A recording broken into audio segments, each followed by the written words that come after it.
Y otra vez nos encontramos para el siguiente capítulo de esta serie. Y la anterior, un recuento de noticias del mes pasado, pero también el punto de vista de Medvedev, sobre todo su mapa, su reparto. Hoy vamos a enfocarnos un poquito en China, pero cerrando el capítulo en cómo China está unido, interrelacionado a Rusia en el ámbito no solo militar, sino vamos a ver qué más en el comercial, pero cómo se tiene que ver esto. Y esto nos va a servir para que una tercera entrega poder hablar de algún ejemplo, inclusive del siglo XX, en el cual Rusia y China participaron en conjunto, y ese conjunto les dio mucha fuerza diplomática para vencer o detener una guerra. Entonces, y ver puntos de similitudes entre lo que pasa en Ucrania con lo que pasó en ese momento, en el siglo XX. Entonces, espero que les guste esta clase. Va a ser de corta, son capítulos cortos de aquí en adelante. Y bien, vamos a iniciar.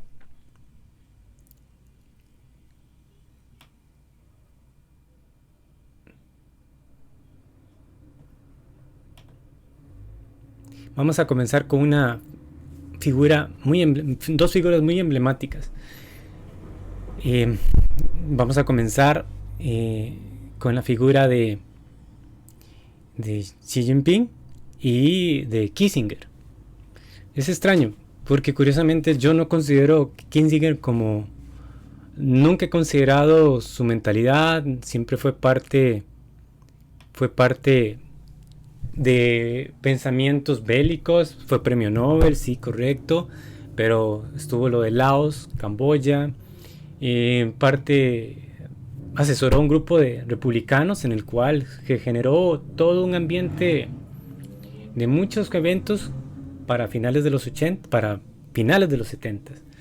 Sin embargo, rescatar que su posición actual es de valorarse mucho, su pensamiento inclusive es de sabiduría y es de replantearse que ha sido muy sensato en defensa de lo que no tiene Estados Unidos en un momento como para poner una posición que sí la tuvo quizás hace 40, 50 años.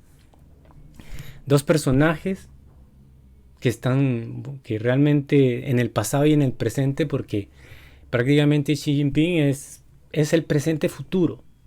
En cambio vemos a Kissinger que es el pasado que todavía sigue siendo un presente. Lo vamos a ver desde otro punto de vista. Fue prácticamente un reino en el cual se caracterizó más bien, sobre todo en el siglo XIX, por ser muy hermético, pero por muchos siglos nunca realmente no le interesaba a Europa, no le interesó el mundo externo, siempre fue muy a lo interno.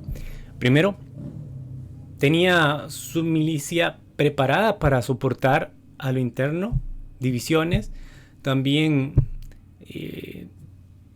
simplemente sí aceptaba que inclusive hacer negocios con Europa, pero realmente no le interesaba como expander o tener embajadores, no le interesaba ese sentido que Occidente se ha necesitado.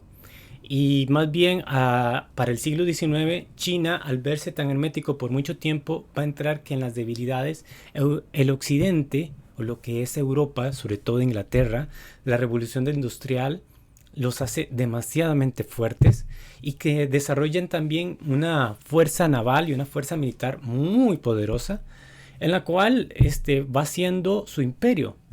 Aunque en forma discontinua está generando un imperio prácticamente globalista, marítimo sobre todo, pero va incursionando en el África, va a entrar posteriormente en Egipto, va a entrar, bueno, en la India, y sobre todo también va a entrometerse con China. Vamos a ver que el siglo XIX para China realmente va a ser una situación de muchas desventajas y se ve que es el inicio de la caída de un imperio milenario que se va a desarrollar hasta 1911. Pero antes de entrar en esto, vamos a ver que Inglaterra, en su guerra del opio, o también en su falta de poder, de poder venderle productos a China, China no le interesa ninguno de los productos que tiene Europa prácticamente. Pero Europa sí necesita sus productos, la porcelana, la seda sobre todo. Necesitó tanto de China, pero en su balanza comercial siempre fue desfavorable. Inclusive el emperador, una vez que militares o digamos representantes del Reino Unido le dicen al emperador que pueden poner embajadores y China, el emperador le dice prácticamente no nos interesa, realmente pueden irse, no es necesario. Ante esa solución que propone el emperador, la reina Victoria se siente como un despecho, como una afrenta, y en términos finales va a decir que hay que tomar China de alguna manera. El emperador va a negarse al opio, empiezan a comerciar con opio, se inunda de opio China y genera grandes problemas sociales en todas las esferas de poder, inclusive en todas las esferas de la vida común, y eso va a hacer que incauten o que el emperador haga prohibiciones sobre ello. A raíz de eso van a haber tensiones y se va a dar la forma rotunda de que jamás va a permitir el comercio con opio de Inglaterra a China. Entonces vamos a ver ese juego que necesitan los ingleses de India para producirla, esas zonas de Bengala, esas zonas de Pakistán o esas zonas más tirando que van a ser cercanas a Afganistán. Esas zonas van a ser producción, pero también donde va a ir ese producto va a ser a China. Y el emperador se niega. ¿Qué va a pasar? Que empieza en 1839, a los 42 van a ser las guerras del opio, en la cual China va a ser un perfecto perdedor, en el sentido que toman sus puertos, toman el puerto de Cantón sobre todo, y también toman la isla de Hong Kong, que va a ser una colonia prácticamente, y la colonia financiera de Inglaterra hasta muy finales del siglo XX, 1997 si no me equivoco, vuelve a ser de China. Ese proceso para China fue traumático y seguirá siendo golpe tras golpe, inclusive más de 10 naciones, más de 8 naciones, tratan en principios del siglo XX tomar a China como sea, por sus recursos. Pero también, para 1911, va a ser la caída del último emperador chino y va a encabezarse por un movimiento que inclusive, de alguna manera, los Estados Unidos van a ya participar en esto. Y van a darle poder, apoyo a Sun Yat-sen, que va a ser el presidente provisional de la República de China de 1912, va por un pequeño periodo. El que posteriormente va a tomar riendas es Chiang Kai-shek, que va a ser por mucho tiempo. Y va a existir el Partido Nacionalista Chino, que es una tendencia prácticamente a la visión totalmente occidental. Va a ser una visión en la cual va a ser aliado de los ingleses, de los norteamericanos. Y esto va a generar tensiones, muchas tensiones. Eso para 1921 va a surgir a raíz del apoyo de Lenin. Va a surgir el Partido Comunista Chino, que aunque todavía Mao Zedong no está todavía integrado, por su juventud todavía, no va a estar integrado, pero pronto va a pertenecer. Y va a surgir para 1900, después de 1945, sobre todo 1949, que este personaje se fortalezca y sea líder por muchísimo tiempo. Y obviamente vamos a hablar que sí, Mao Zedong va a hacer las guerras contra Chiang Kai-shek. ¿Y qué va a suceder? Que este líder va a tener que refugiarse en la isla de Formosa o isla de Taiwán. Es interesante. Entonces el Partido Comunista, porque hay que visualizar algo. Voy a pasar a la siguiente lámina. porque hay que entender que también estos personajes son fundamentales. Pero me regreso acá.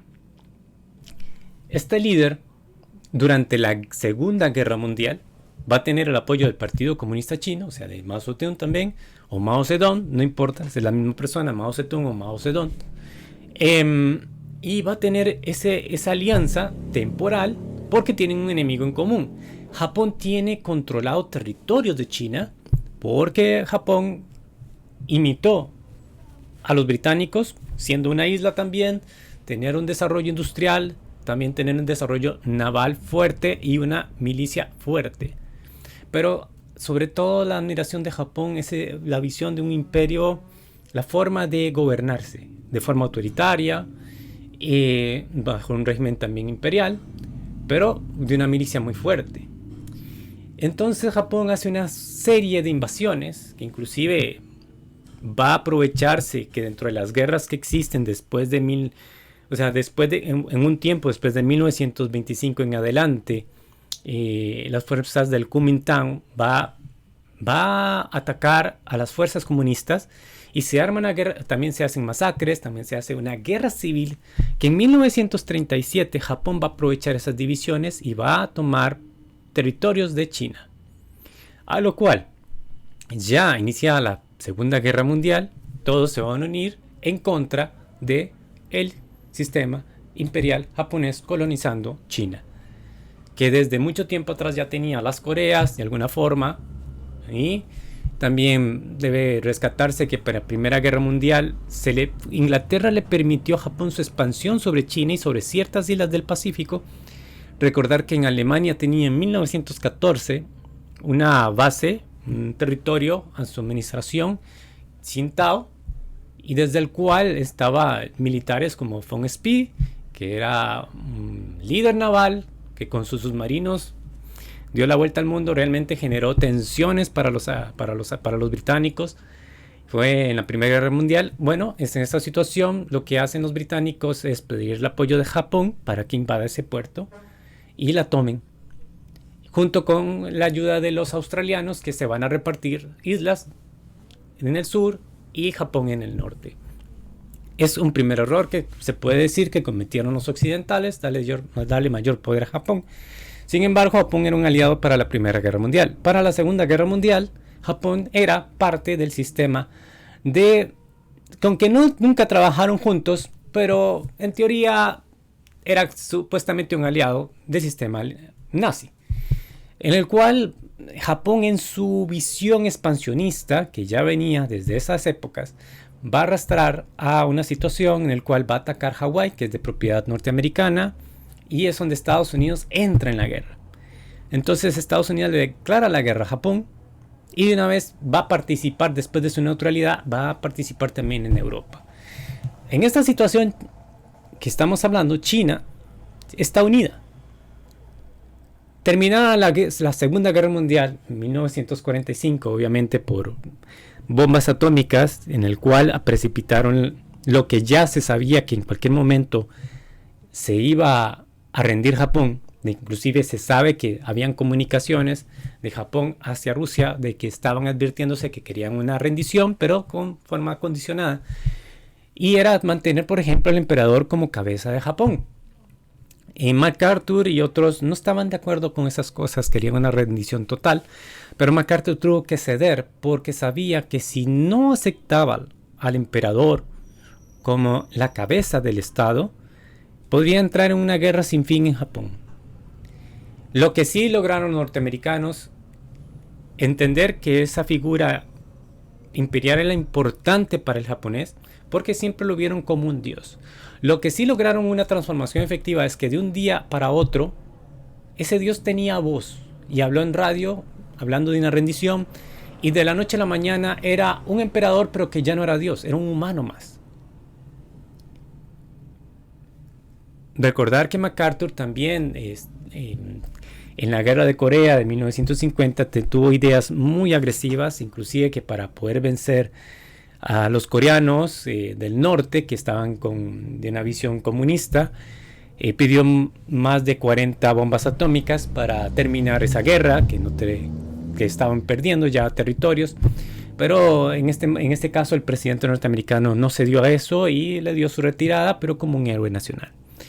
Bien, entonces recordando el tema chino, a partir de 1945 va a estar el gobierno de Chiang Kai-shek en el gobierno, está gobernando, pero durante esas, cuando se termina la guerra en Alemania, en uno de los acuerdos de reuniones entre Stalin, Churchill y el presidente Truman, se declara que perfectamente Rusia debía apoyar a Estados Unidos en su guerra en el Pacífico, y así lo hizo.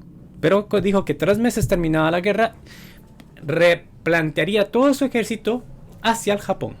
Dentro de esos 3 meses avanzó sumamente rápido. Realmente Stalin estaba ganando mucho terreno, y en esos territorios del norte de China le fue entregando provisiones y equipo militar y entrenamiento al Partido Comunista Chino. Tanto es así que para 1948, en una nueva guerra civil, prácticamente para 1949, Mao Zedong toma el gobierno, se declara como líder de China continental, y este líder republicano de visión occidental tiene que refugiarse en la isla de Taiwán, y desde ahí gobernará hasta el día de su muerte, alrededor, creo, 1975.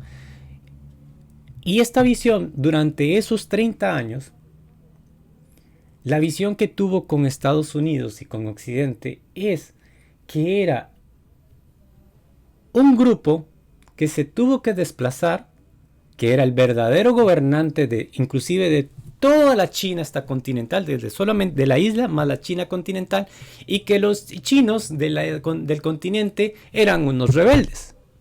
Vamos a ver que eso todo cambia, y en su práctica fue todo lo contrario. China va a tener cambios muy drásticos a lo interno, va a crecer también, pero también van a existir la muerte de más de 30 millones de chinos por los cambios forzosos de agricultura e industria, los planes quinquenales de Mao, también esos procesos de la revolución cultural, que fue muy drástico, muy extremista. Sin embargo, le dieron el tinte chino histórico, que a la fecha hoy es sumamente fuerte. No es que no voy a defender esa situación, pero sí entender que fue lo que le dio poder para que en los años 70 China transformara a algo todavía superior, que 40 años, o sea, ya a la fecha de 2022, China sea sumamente poderosa, con un sistema híbrido, con un sistema comunista y a la vez capitalista de mercado, o un socialismo de mercado, que nos deja con mucha confusión todavía.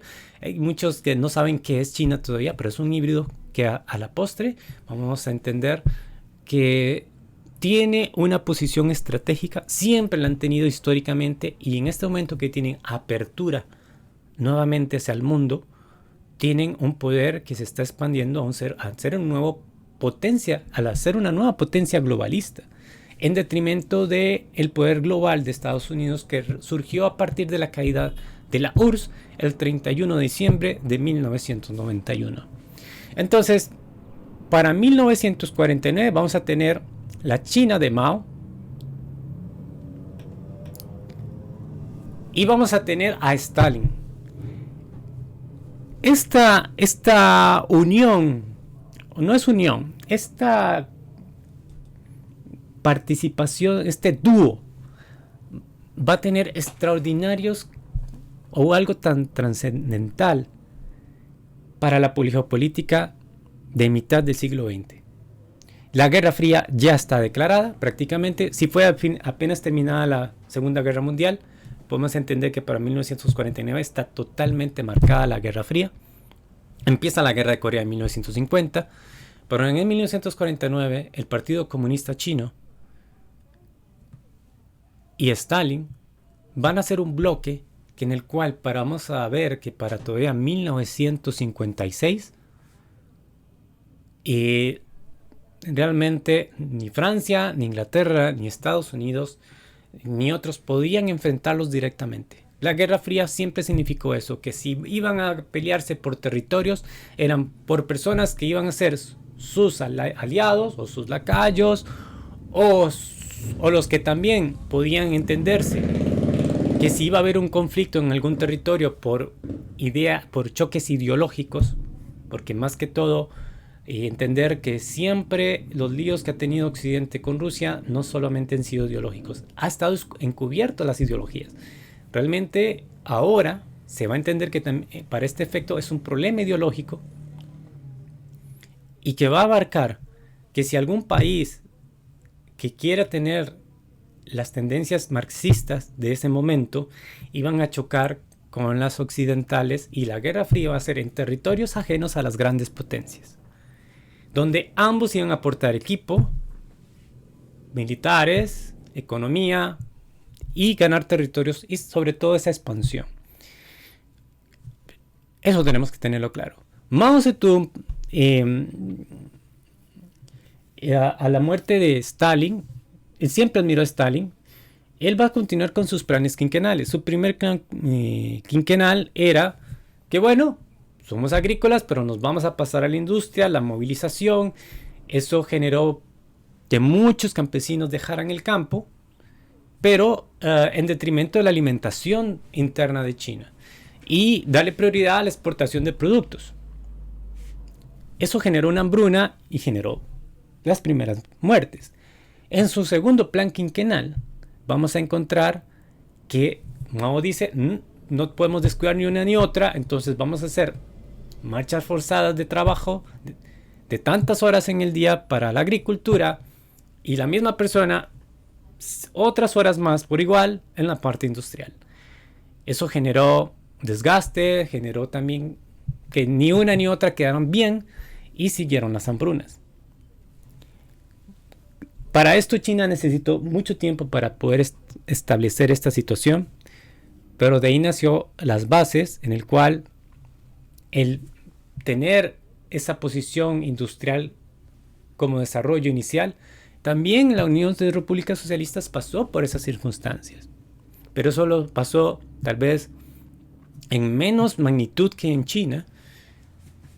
Sin embargo, no hay que ver que en los años 30 lo que pasó en Ucrania, en el Holodomor, que no solamente fue como una forma de Stalin para atacar esas mentalidades republicanas, polacas o de zonas del Imperio Ruso, o de las zonas que eran de la Unión Soviética, que quedaron en el lado ucraniano, que fueron parte del Imperio Austrohúngaro, con otras ideas.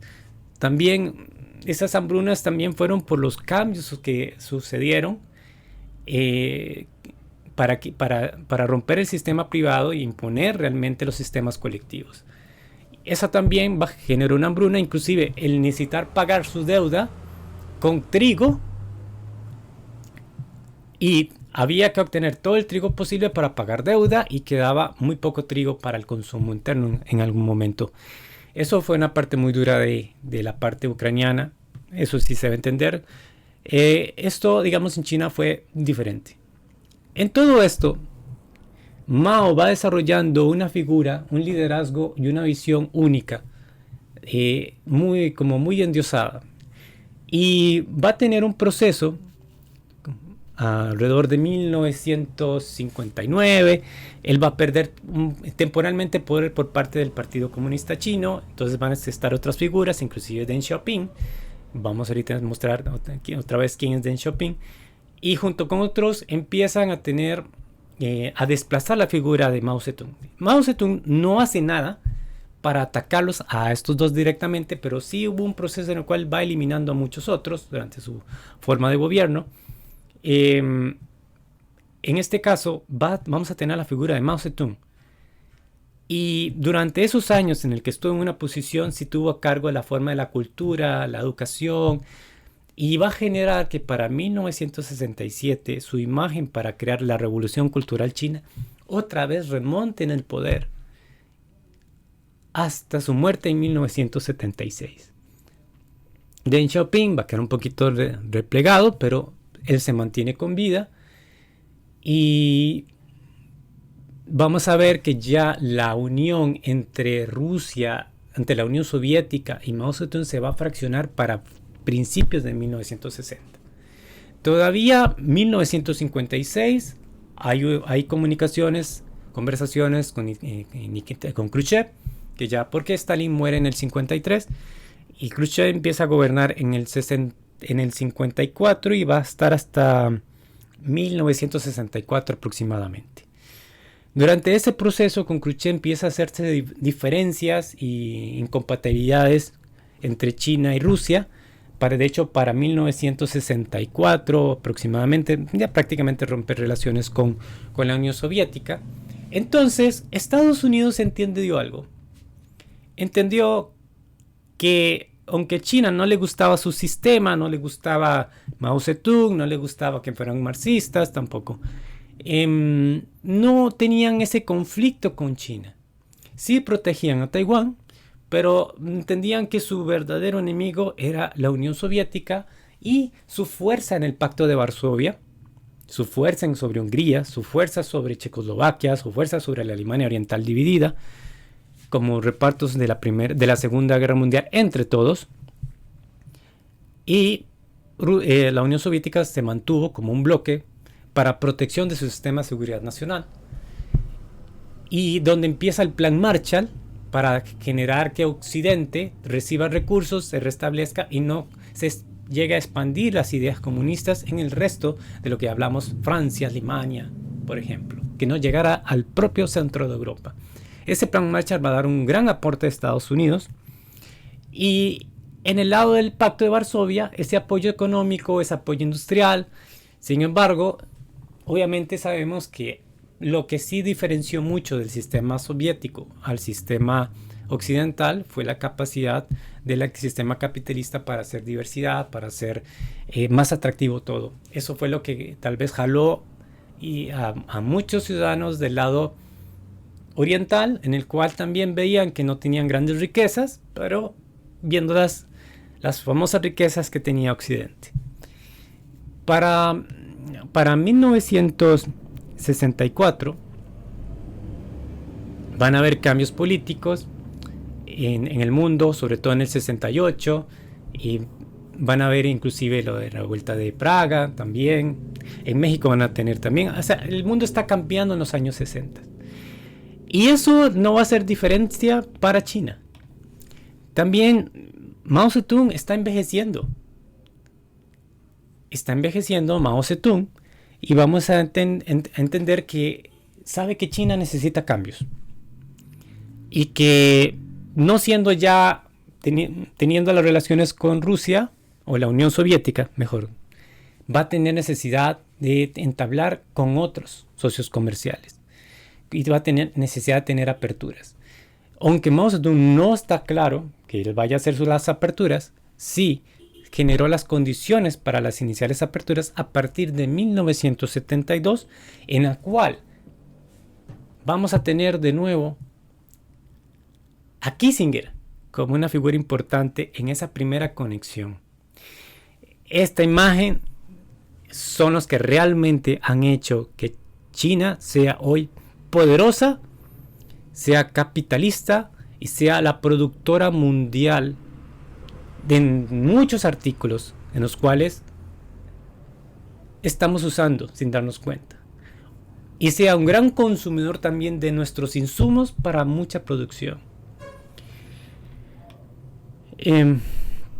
Me adelanto. Esto fue una imagen que para mucho tiempo en China se veía normal. Realmente el culto a ambos de alguna manera. Y bien, para 1971 Kissinger va a formularse cómo es acercarse a China, porque supuestamente no es que sea el enemigo de Rusia, pero ya no es el amigo de Rusia, de la Unión Soviética. Hay que dejar claro que Rusia es Rusia, pero la Unión de Repúblicas Socialistas Soviéticas es la unión de 15 repúblicas socialistas soviéticas en ese momento. Como Hitler de la Unión Soviética, tenemos que es el mismo Hirtland del Imperio Ruso antiguo. Estamos hablando de Kiev, Minsk y Moscú. Y tenemos ciudades importantes como San Petersburgo, perfecto, Volgogrado, vamos a tener Vladivostok, pero el como Hirtland es Minsk, que es en Bielorrusia, Kiev en Ucrania, Moscú en Rusia. Entonces, en esta situación, hay que entender que era centralizado. Moscú tenía Rusia. La Rusia o el Moscú de Rusia era el poder centralista. ¿Estamos de acuerdo? Bien, en este viaje secreto de Kissinger va a hacer que logre la visita de Nixon en 1972, que lo tuvieron de una forma secreta hasta tener un resultado de un verdadero acercamiento. Y aquí está 1972, como grandes amigos, como si las ideologías no existieran.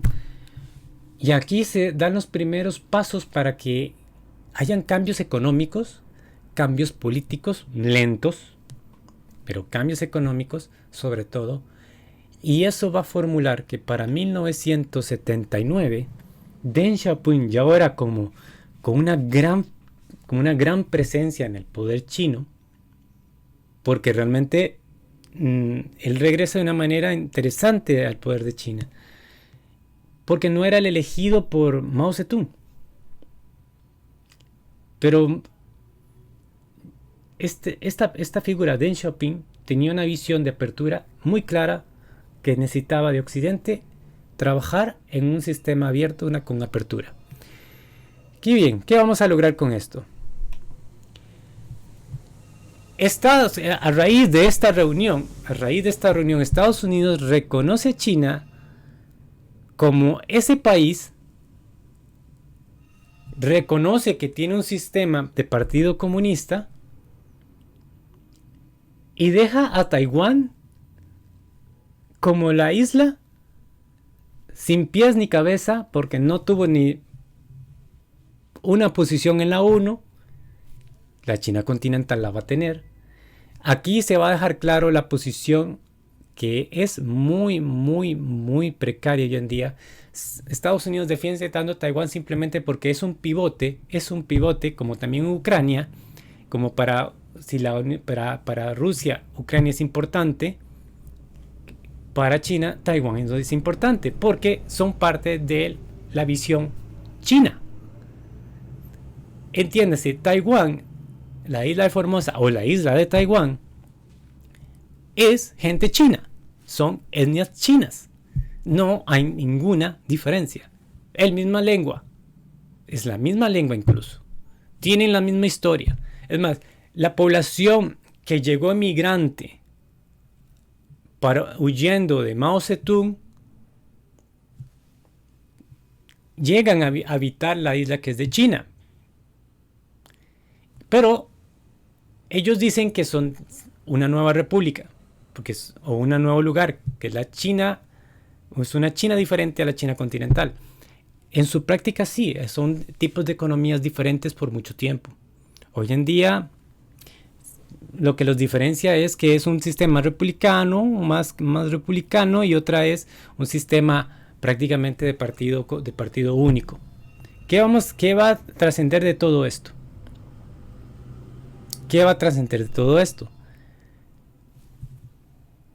Que prácticamente le van a dar a Deng Xiaoping que solo existe una sola China, aunque exista Taiwán.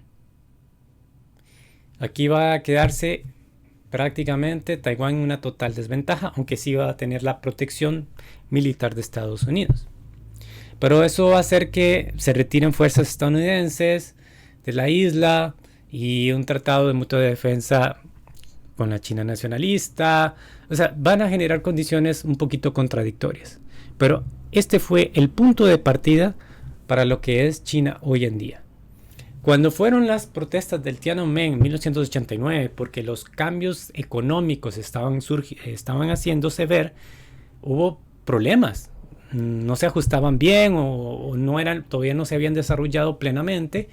Y aunque Occidente criticó la forma en que se fueron tratados las manifestaciones, pero fue parte de esos procesos económicos que estaban implementados y estaban escritos desde 1979. Pues bien, es la foto con la que iniciamos. Prácticamente aquí veo la interesante posición de Kissinger como más pacifista en su vejez, haciendo ver que cuando lo que inició Trump en su gobierno con una guerra comercial y tecnológica contra China no tenía ni pies ni cabeza. Kissinger lo dijo muy claro: no podemos entrar en una guerra con China cuando todo está ultra relacionado. Esto nos va a dejar claro, como lo hemos comentado en el capítulo anterior, la posición que ha tenido Kissinger con respecto al tema ucraniano, e inclusive ha dicho que Ucrania tiene que llegar al reparto. Lamentablemente, aunque a Zelensky no le gusta que le digan eso, pero Zelensky al escuchar eso prácticamente dejó muy mal, degradó mucho la posición de Kissinger. Realmente, de alguna manera, Kissinger fríamente lo está viendo. Él sabe muy claro que Estados Unidos, ni las condiciones geopolíticas de hoy son las mismas de hace 40, 50 años. Ya lo que vamos. ¿En qué se relaciona tanto Rusia y China hoy en día? En la época de Xi Jinping, que es el líder actual, vamos a recordar quién es Xi Jinping, es él. A diferencia del anterior, Xi Jinping está teniendo una apertura hacia el mundo muy declarada, muy notoria, muy fuerte. Tanto así que China en este momento, su expansión, que no es territorial, es comercial, es política, pero más que todo comercial, está teniendo impactos en todos los continentes. En América Latina, sobre todo en Sudamérica, se habla inclusive de desarrollar grandes proyectos terrestres de comunicación como un trasandino, por ejemplo, desarrollos del canal, pero también se está hablando del apoyo a África que Rusia y China, sobre todo en tecnología, en trabajo, en desarrollos de trabajo, que han habido algunas críticas sobre todo en África, porque han utilizado su mano de obra china y no la población, pero los desarrollos que se está teniendo en África, de hecho hay una base naval china en África, y en el Ártico inclusive su expansión, pero en la Antártida también una forma de exploración científica. Pero vamos a tener algo muy claro acá. Están retornando a la antigua ruta de la seda. Y esta ruta de la seda no es únicamente terrestre, que es las antiguas rutas, caminos de la ruta de la seda tradicional que pasaban por Uzbekistán, que pasaban por Rusia, que llegaban a Europa. Hay que recordar que Marco Polo fue de los europeos que llegaron a China, pero de ahí empezó todo un proceso que alimentó a muchos territorios tener un auge económico. Y que por esos territorios también fueron las invasiones hacia Europa. Entiéndase. En esta situación tenemos el Ártico en la pantalla y vamos a ver Groenlandia, que está en manos de Dinamarca. Trump y anteriormente un presidente hace unos años, hace unas décadas atrás, pretendían tener Groenlandia, comprarla, tenerla. Aunque a Trump se le consideró como algo muy tonto hacer eso, porque ¿cuánto podría costar eso? Si tiene sentido, comprar ahí.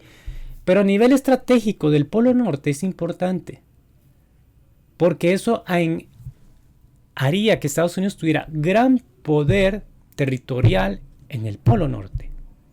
Quien lo tiene prácticamente es Rusia hoy en día. Y cuando era la Unión Soviética un poco más, pero me refiero, prácticamente ahorita lo que hay que ver que lo que está existiendo es es una lucha comercial. Y ante el deshielo del Ártico, están pasando nuevas vías de comunicación que Rusia las está aprovechando. Rusia ha invertido en más de 40 buques rompehielos. China también, pero China no tiene esa misma cantidad. Estados Unidos tiene unos cuantos, pero ahorita Rusia está fortaleciendo, recreando de nuevo esas bases militares, también colocando zonas de posición estratégicas para que en solo un comercio de algún puerto de Cantón, un puerto chino, pero también de la zona de Vladivostok en Rusia, esas mercancías lleguen hasta el Reino Unido o a Europa a través del Ártico, porque se está derritiendo el Ártico también. Eso está generando una gran tensión que vamos a ver que hace 2 meses, mes y medio, Francia digamos, la Unión Europea visitó al canadiense, el presidente canadiense, para tener cuidado de fortalecer el Ártico, porque Canadá sí tiene mucho terreno en el Ártico. Entonces, que vean peligroso ese avance ruso sobre el Ártico. Bueno, esta idea viene de China. Es la ruta de la seda del Ártico.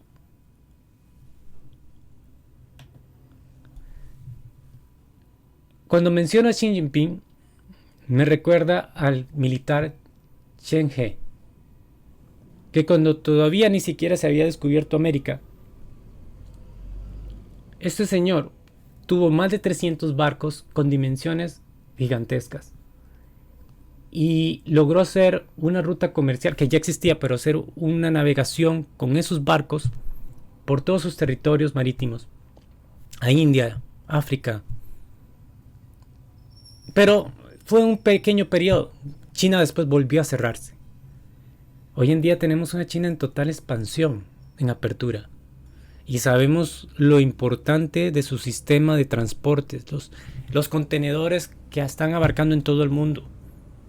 Inclusive que realizan contenedores de un solo uso, de paquete como basura, que llegan al Canadá y en Canadá los utilizan para venderlos, pero también para desarrollar casas, oficinas.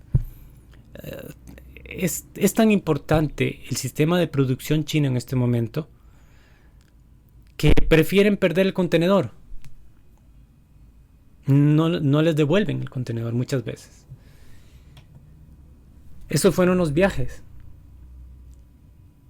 Podemos ver que también son rutas comerciales. Esta es otra de las rutas de comercio actual de China.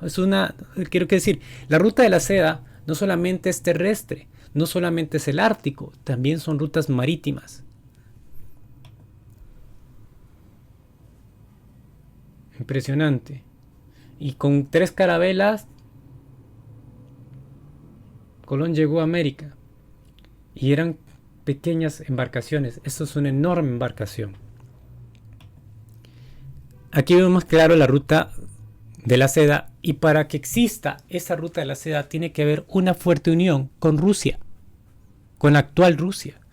Ese bloque euroasiático, que es parte de una visión eurasianista, está generando que cada vez los términos económicos entre China y Rusia se vean más unidos y tengan también aspectos militares, comerciales y una muy buena relación entre esas repúblicas como exrepúblicas soviéticas que tienen una relación también con China, como Kazajstán, Tayikistán, Uzbekistán, donde han estado anteriormente los persas, también han estado los chinos y han estado los rusos. No existe una guerra entre China y Rusia por esos territorios. Todo lo contrario. Existe una notable seguridad para controlar esas zonas de problemas étnicos y religiosos. Entender que Afganistán es parte de ese conjunto. Afganistán nunca fue parte de la Unión Soviética, pero sí temporalmente fue parte de la élite soviética. Por eso es que existió la guerra de Afganistán. Y que era un punto importantísimo para tener Pakistán y tener una salida al mar. Que Estados Unidos lo aprovechó cuando cae el sistema soviético, hace problemas en Afganistán y sale un corredor desde Turkmenistán de un canal, de un proyecto gasífero para salir al mar a través de Pakistán. Pero también sabemos que el control que necesita China y Rusia de esas zonas por Afganistán y los territorios de China del Xinjiang es importante. China tiene en su frontera una población, los ujures, que son de etnia túrquica, musulmanes, que no corresponden a las etnias chinas. Entonces necesita mucho control de esa situación. Todo esto es geopolítico. Todo esto es lo que está desarrollando China. El gran proyecto de China comercial está destruyendo todas las economías europeas, todas las economías existentes, haciendo transformaciones muy fuertes. Veas esas rutas comerciales y haciendo que el transporte sea más rápido, menos costos, y estarían prácticamente haciendo en desuso el canal de Suez. No es que vaya a dejar de existir, pero está creando líos para los intereses ingleses. ¿Por qué? Porque hay que entender que un secreto del canal de Suez ha sido desde siempre. Ha sido la comunicación más rápida entre Europa al Mediterráneo, con la India, con China. En 1956, cuando Nasser toma el canal de Suez, le rompe la comunicación a Inglaterra para que llegue a la India. Que aunque la India se había independizado, su producción, su esquema colonizador económico se mantenía todavía. Hay que entender que en siglos atrás, cuando los turcos tomaron esas zonas, prácticamente gracias a los turcos fue que Cristóbal Colón necesitó irse a buscar a China y encontró América. Hola, el Nuevo Mundo.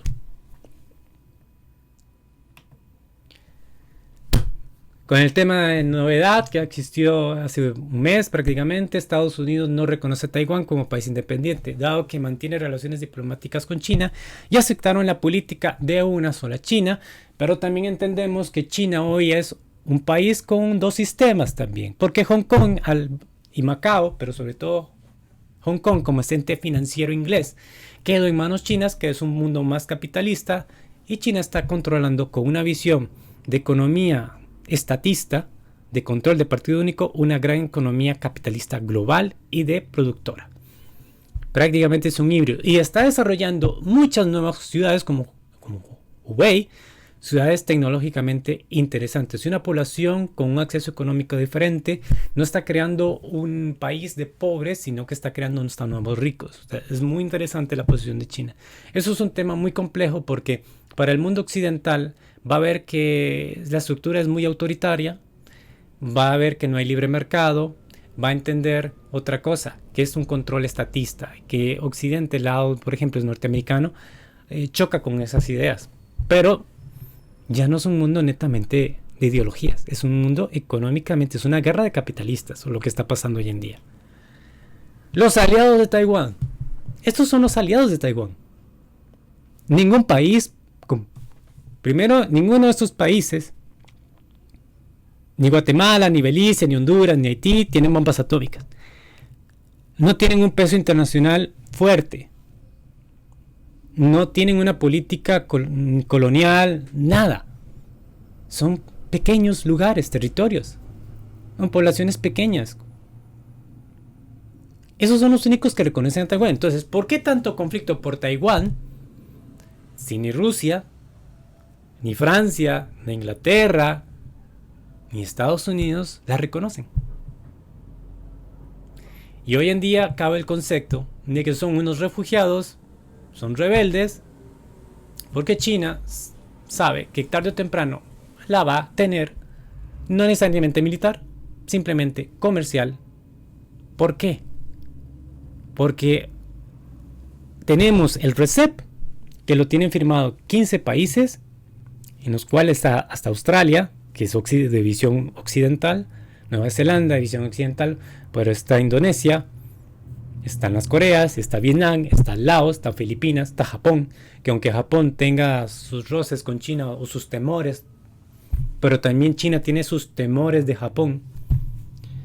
y de las Filipinas, también Taiwán está ahí, de alguna manera. La dependencia de Taiwán a China, como China-Taiwán es tan grande que prácticamente es imposible una separación. Pero sobre todo, nadie ha pensado que si alguien quiere tomar Taiwán, China la va a defender. Pero si China toma militarmente Taiwán, Estados Unidos va a intervenir. ¿Pero de qué manera? Para 2030, el RCEP puede garantizarse que es el mayor tratado megacomercial del mundo, puede garantizarse que va a repercutir en nuestros mercados occidentales. La prioridad de China sobre los productos del Asia va a ser, bueno, obviamente, como lo dije, una prioridad. Esta es la base militar, son varias bases militares que hay en Djibouti, pero está China, la base militar china. Y eso está en África. Y vean el punto estratégico. En el Mar Rojo, en el Golfo de Adén, en Yemen, lo que es Arabia Saudí. Interesante. Estamos hablando que es un punto de conflicto hoy en día. Hay una guerra en el Yemen que nadie habla por ello, con hambrunas. Una guerra que realmente daría vergüenza a la humanidad con solo que se digan las cosas y nadie ha hecho nada. Pero también ese punto, ese cierre ha sido un conflicto entre Irán y Arabia. Entonces ese punto es muy estratégico. Y bien, hace 30 años Brzezinski, que estuvo en las relaciones con China para entablar las primeras relaciones con China en los 70, Brzezinski tenía muy claro el por qué no debían darle a China poder sobre Taiwán. ¿Por qué? ¿Por qué la influencia geopolítica militar norteamericana tenía que llegar sobre zonas de Corea del Sur, sobre Taiwán, Japón y Filipinas? Crear en esa primera zona su mayor influencia de seguridad nacional, porque de ahí en adelante, en una segunda cadena vamos a ver, y después Hawái estarían a las puertas del Pacífico californiano. Pero también es una garantía militar dentro de todo ese mar Pacífico. Entonces, en este momento, si Estados Unidos se debilita, ¿qué podemos observar? Esta es la franja de cual estábamos hablando, que Estados Unidos tiene una gran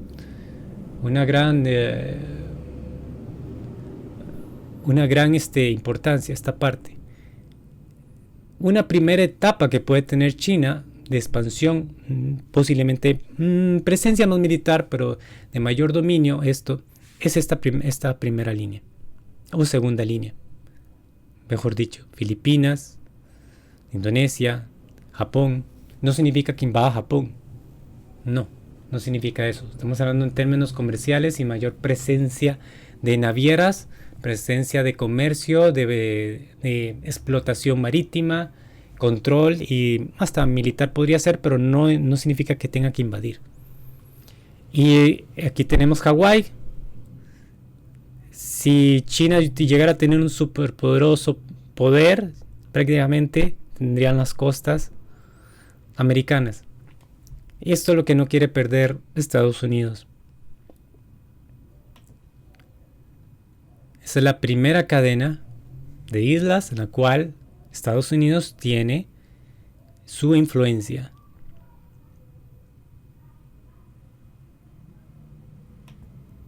Esa es la segunda cadena. Pero bien, todos esos territorios han estado los españoles, holandeses, británicos, norteamericanos. Eso no es nada nuevo. Y también que en estas partes nórdicas, Rusia de alguna manera, también hay que recordar que hubo una guerra que la perdió Rusia en 1904 entre Japón y Rusia de una manera absurda, completamente absurda. Y bien, estamos viendo más claro, estos son los países que apoyan a Taiwán. Y Taiwán no tiene una silla en la ONU, es China, la China continental, la China productora, la China que tiene los verdaderos recursos, la que produce al mundo, la que tiene controlado el mercado del mundo y su producción, donde viven más de 1.400 millones de chinos.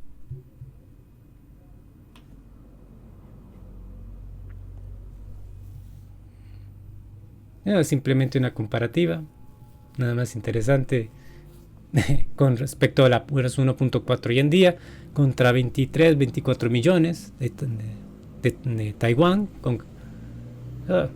Prácticamente Taiwán no podría ganarle a China en una guerra frontal, definitivamente. Y vamos a ir terminando, ir cerrando tema.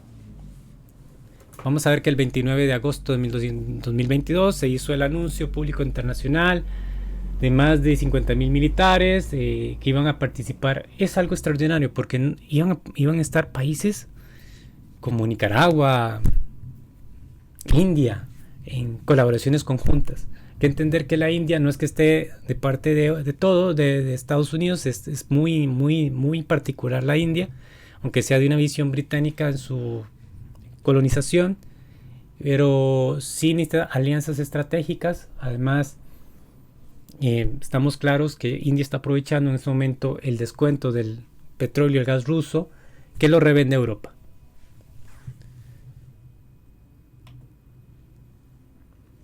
Aquí venimos con las contradicciones. Bueno, Joe Biden advirtió que defenderán a Taiwán en caso de una invasión china. Eso siempre lo han dicho los políticos norteamericanos, eso no es nada nuevo. Y Biden es de una vieja escuela. Se va a entender claramente que aquí le está como respondiendo a Xi Jinping, porque Xi Jinping se ha dicho que Taiwán va a ser chino, y es chino, pero no ha dicho las formas. Se entiende que es comercial.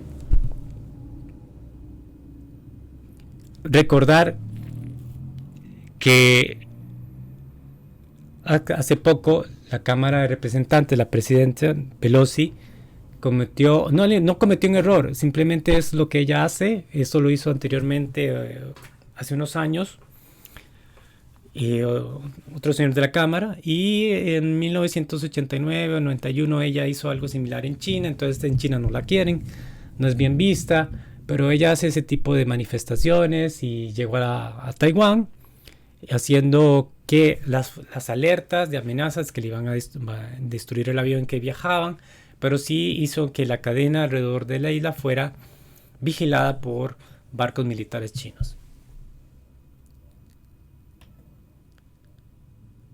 Hoy en día Rusia ya está vendiéndole gas a China a través de rutas internas, y todavía con pequeñas cantidades, pero ya el Power of Siberia 2 va pronto a funcionar dentro de un poco tiempo y va a suplir más a China a lo interno. O sea, China no necesita de Europa, puede venderle a otros.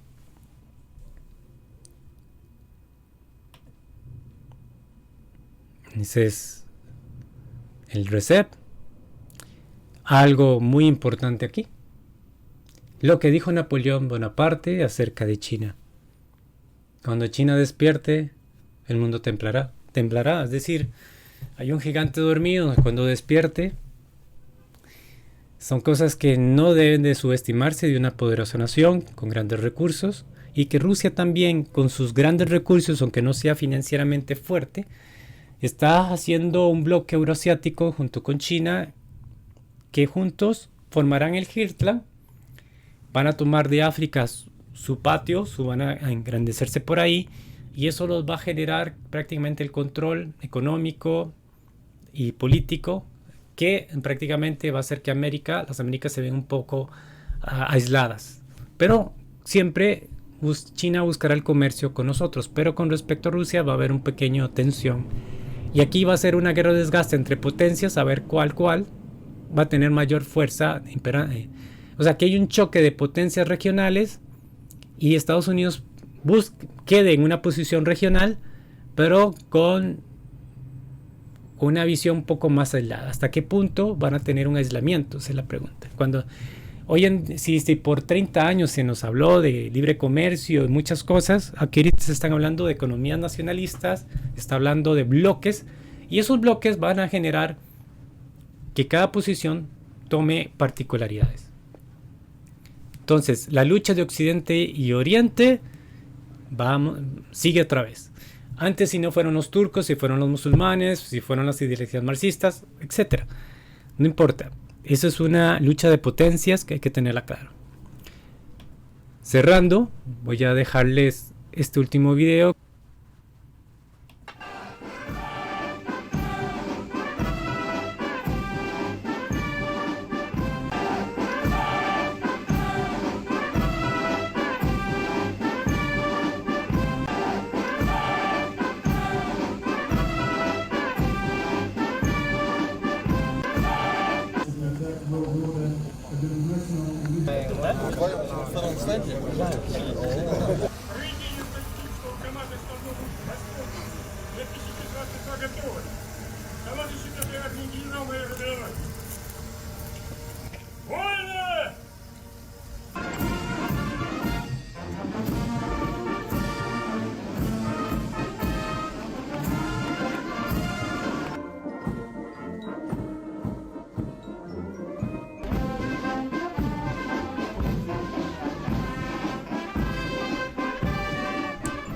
Muchas gracias y hasta la próxima.